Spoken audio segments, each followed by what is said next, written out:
اللہ کے نبی صلی اللہ علیہ وسلم نے جو حدیث فرمائی جس میں بال رکھنے کا ذکر ہے کہ جو شخص بال رکھتے ہیں پڑھے گا اس کو جنت میں محل تعمیر کر دیا جائے گا. حضرت ام حبیبہ رضی اللہ تعالیٰ عنہ فرماتی ہیں کہ جب سے میں نے اللہ کے نبی سے یہ حدیث سنی میں نے آج تک اسے نہیں چھوڑا. جس دن سے میں نے اللہ کے نبی سے یہ حدیث سنی میں نے آج تک یہ عمل نہیں چھوڑا. اور پھر ام حبیبہ رضی اللہ تعالی عنہ ان سے سنتے ہیں عباسہ، اور وہ کہتے ہیں کہ جس دن میں نے ام حبیبہ رضی اللہ تعالی عنہ سے یہ حدیث سنی اس کے بعد میں نے آج تک یہ بال رکھتے ہیں پڑھنا نہیں چھوڑی. سبحان اللہ، یہ کیسے لوگ تھے؟ ہم ایسے کیوں نہیں ہیں؟ they were mountains. جب ایک ارادہ کرتے تھے نا، ان کے ارادے بڑے ٹھوس اور پکے تھے. جب ایک ارادہ کیا کہ یہ میں نے کام کرنا ہے بس آج کے بعد ختم بات، پھر they never used to compromise on their discipline. They never used to compromise on their promises. اور ہم لوگ یار ٹھیک ہے کیا تو تھا، بس کیا کریں، تھوڑا دفعہ کرو، دیکھی جائے گی، میں کل سے کروں گا. And tomorrow never comes. Tomorrow never comes. اسی طرح سے آپ یہ مت دیکھیں کہ یہ عمل کتنا بڑا ہے، راتوں دیکھیں how consistent you are upon it. کیونکہ چھوٹے چھوٹے اعمال بھی نا، چھوٹے چھوٹے نیک اعمال بھی پہاڑ بن جاتے ہیں. دیکھیں پہاڑ کن چیز سے بنا ہوتا ہے؟ مل کے کنکریوں سے بنا ہوتا ہے نا، پتھروں سے مل کے بنا ہوتا ہے. اس طرح سمندر بھی قطروں سے مل کے بنا ہوتا ہے. تو چھوٹے چھوٹے اعمال بھی ان کو حقیر نہ جانے، rather do them on daily basis and they will become mountains for you. rather کہ ایک ہی دفعہ کیا اور وہ پہاڑ جتنا بڑا عمل کیا اور پھر ہمیشہ ہمیشہ کے لیے چھوڑ دیا. اللہ سبحانہ وتعالیٰ کو ایسے لوگ پسند نہیں ہیں، کیونکہ no one will enter paradise with their own deeds. اصل اللہ تعالیٰ دیکھتے ہیں کوشش کتنی کر رہا ہے وہ انسان، وہ عمل کتنا کر رہا ہے، کوشش کتنی کر رہا ہے. اللہ کے نبی صلی اللہ علیہ وسلم کہتے ہیں کہ جس صورت نے میرے بال سفید کر دیے، اللہ کے نبی صلی اللہ علیہ وسلم کے 14 یا 18 بال سفید تھے. ڈفرینٹ روایت آتی ہیں، انس بن مالک کی آتی ہے، ابو بن العاص کی آتی ہے. کہتے ہیں کہ جس صورت نے، پرٹیکولرلی جس آیت نے میرے بال سفید کی تھی وہ کیا تھی؟ فَاسْتَقِمْ كَمَا أُمِرْتَ and be steadfast, be consistent upon what is being told to you. جو آپ کو کہا جا رہا ہے اس پہ کنسسٹنسی اختیار کرنا، اٹس ویری امپورٹنٹ. اللہ کے نبی کے پاس ایک صحابی ہے اور یا رسول اللہ صلی اللہ علیہ وسلم مجھے ایک نصیحت کریں جس پہ میں چمٹ جاؤں، جس کو پکڑ کے رکھوں. اللہ نے کیا فرمایا؟ قل لا الہ الا اللہ ثم استقم. کورس میں آتا ہے قل ربی اللہ ثم استقم، کہو میرا رب اللہ ہے اور پھر اب چھوڑنا نہیں ہے، اب اس کے خلاف ایکشن نہیں کرنا ہے، اب اس پہ ہمیشہ رہنا ہے. ان الذین قالوا ربنا اللہ ثم استقاموا، جو لوگ کہتے ہیں ہمارا رب اللہ ہے اور اس پہ ڈٹ گئے، پھر کمپرومائزز نہیں کیے، پھر ان کو دنیا کی ہوائیں، ان پہ پیر پریشر، ان پہ لوگوں کا کہنا کہ لوگ کیا کہیں گے اور تم مولوی ہو گئے اور تم حجابی کیوں ہو گئے اور ننجا کیوں ہو گیا، ان کو یہ بات ایسا نہیں کہ ثم استقاموا، اس پہ ڈٹ گئے، کیا ہوگا ان سے؟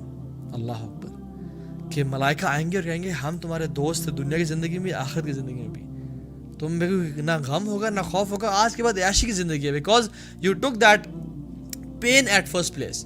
اٹس یور چوائس کہ آپ ان میں سے کون سا پین لینا چاہ رہے ہیں. ریگریٹ کا پین کہ ہائے میں نے کیوں ایسے نہیں کیا، زندگی ایسی کیوں نہیں گزاری، یا ڈسپلن کا پین. اور وہ جو پین ہوتا ہے وہ بڑا میٹھا ہوتا ہے ڈسپلن کا. یو ہیو دیٹ پین لیکن you feel proud of that pain. اور جو ریگریٹ کا جو پین ہوتا ہے نا، اٹس ویری ٹف، وہ پھر برداشت نہیں ہوتا کہ انسان بستر مرگ پہ آ جائے اور کہے کہ یار میں نے اپنے ٹیلنٹس کو ضائع کر دیا، میں نے کچھ کام نہیں کیا، میں نے کچھ آخرت کے لیے بھیجا ہی نہیں. What a pathetic ending it is. اور جسٹ امیجن ایک شخص جو کہ اپنے بستر مرگ پہ ہے اور وہ کہہ رہا ہے کہ جتنی مجھے اللہ نے ٹیلنٹس دیے تھے، جتنی میں کوشش کر سکتا تھا میں نے وہ کیا. آئی پٹ آل مائی ایفرٹ ٹو اٹ، میں اس سے بہتر نہیں کر سکتا تھا. Imagine how beautiful this state of this state is.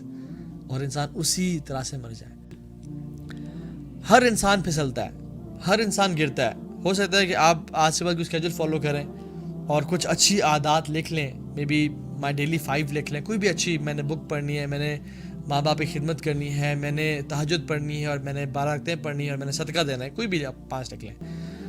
اور پھر ہو سکتا ہے کہ ایسا دن آئے، کسی کی شادی آ جائے، کوئی ٹریولنگ کرنی پڑ جائے، and you stumble and you fall. Don't worry, ہر بندہ گرتا ہے، بٹ لوزرز وہ ہوتے ہیں جو گر کے اٹھتے نہیں ہیں. آپ گرنے کے بعد دوبارہ لازمی اٹھیں. اینڈ ایون میں کہتا ہوں کہ مسلم جو ہے نا، they are like magic balls. Different balls ہوتی ہیں نا, باسکٹ بال, فٹ بال, آپ ان کو اس ہائٹ سے گرائیں, وہ گرنے کے بعد شاید واپس باؤنس بیک اس ہائٹ تک کریں. باسکٹ بال شاید اتنی کرے یا اس سے نیچے کرے. میجک بال جو ہوتی ہے نا, وہ جب جس کی سائڈ سے گرتی ہے تو واپس اس سے اوپر جاتی ہے. مسلمان بھی ایسا ہی ہوتا ہے کہ جب کسی اسٹیٹ پہ تھا, جب کسی درجے پہ تھا, اور اس سے گرتا ہے, اور ہر انسان گر جاتا ہے کبھی کبھی لائف میں. کلو بنی آدم خطا, ایوری سن آف آدم علیہ السلام از اے سنر, وخیر خطائین التوابون, and the best of sinners are those who repent. اور ریپینٹنس مسلمان کی, مومن کی اتنی تکڑی ہوتی ہے, اتنی زبردست ہوتی ہے کہ جب وہ کسی اسٹیٹ سے گرتا ہے نیچے تو اتنا زبردست باؤنس بیک کرتا ہے کہ وہ اپنی پرانی والی اسٹیٹ سے بھی اوپر بڑھ جاتا ہے. And he falls, he becomes a better person. ٹھیک ہے جی. تو اٹ از ویری امپورٹنٹ, اور اللہ تعالیٰ کی مدد لازمی حاصل کرتے رہیں. ابن تیمیہ رحمۃ اللہ فرماتے ہیں کہ میں نے سوچا کہ دین کی سب سے بہترین دعا کون سی ہے, اور میں کافی دیر بیٹھا رہا, اور پھر I came up with a دعا جو کہ آئی ریئلائزڈ کہ جو دعا سب سے بہتر ہے وہ یہ ہے کہ اللہ تعالیٰ سے مدد مانگنا. اور میں نے جب قرآن کھولا تو میں نے اس کو سورہ فاتحہ میں ہی ڈھونڈ لیا, ایاک نستعین, یا اللہ ہم آپ سے مدد مانگتے ہیں. کیونکہ بلیو یو می, ہمارے اندر کوئی نہ طاقت ہے نہ قوت ہے. دس از دا میننگ آف لا حول ولا قوت الا باللہ. یا اللہ, نہ ہمارے اندر طاقت ہے نہ قوت ہے, ہم لوگ کنسسٹنسی اختیار نہیں کر سکتے جب تک اللہ ہماری مدد نہ فرمائے. اسی لیے جب ام سلمہ رضی اللہ تعالیٰ عنہ سے پوچھا گیا کہ اللہ کے نبی صلی اللہ علیہ وسلم کی سب سے زیادہ مانگی جانے والی دعا کون سی ہے, تو کیا کہتی ہیں؟ یا مقلب القلوب ثبت قلبی علی دینک, اے دلوں کو پھیرنے والے میرے دل کو دین پہ قائم رکھنا. بیکاز تمام لوگوں کے جو دل ہے نا وہ اللہ تعالیٰ کی انگلیوں کے بیچ میں ہے. اللہ تعالیٰ جس طرف چاہے پھیر دے. تو کچھ پتہ نہیں ہمارا دل کی کیا حالت ہو جائے. تو اس دل کی پروٹیکشن کے لیے اللہ تعالیٰ سے ہمیشہ دعا مانگتے رہیں کہ یا مقلب القلوب ثبت قلبی علی دینک, یا اللہ اے دلوں کو پھیرنے والے میرے دل کو تو نے دین پہ رکھنا ہے. یا مصرف القلوب صرف قلبی علی طاعتک, اے دلوں کے حالات بدلنے والے میرے دل کو جما کے رکھ اپنی اطاعت پہ. تو some times our heart slightly turns, انسان کو پتہ بھی نہیں چلتا, انسان کو اندازہ ہی نہیں ہوتا. یہ ہے زیغ, slightly turning of the heart. It's not زیغ, از ناٹ آپ نے ایسے جا رہے ہیں اور ایسے چل پڑے 90 ڈگری پہ, نہیں, ہلکا سا ٹرن جو ہے نا کر لیا. اور دل جب یہ ٹرن لیتا ہے نا تو انسان کو پتہ نہیں چلتا کہ میں کس طرف چل پڑا ہوں. اور پھر آپ یہی لائن سیدھی کھینچیں اور یہ ہلکا سا ٹرن کریں, اور امیجن یہ کہاں پہنچ جاتے ہیں. یو ڈرا دا لائن اور دیر از اے ڈسٹینس آف مشرق اینڈ مغرب بٹوین دیم. تو اللہ تعالیٰ سے اس کی پناہ مانگیں. تو دا پوائنٹ از کہ دیر آر مینی دعاز جو ہم مانگ سکتے ہیں, اور قرآن و سنت بھرا ہوا ان دعاؤں سے. تو ان دعاؤں کو کثرت سے مانگیں کہ اللہ ہمارے دل کو نہ پھیرنے دے, ہمیں ہمارے دل کو نفاق سے بچا. اللہم طہر قلب من نفاق, اس کو نفاق سے بچا.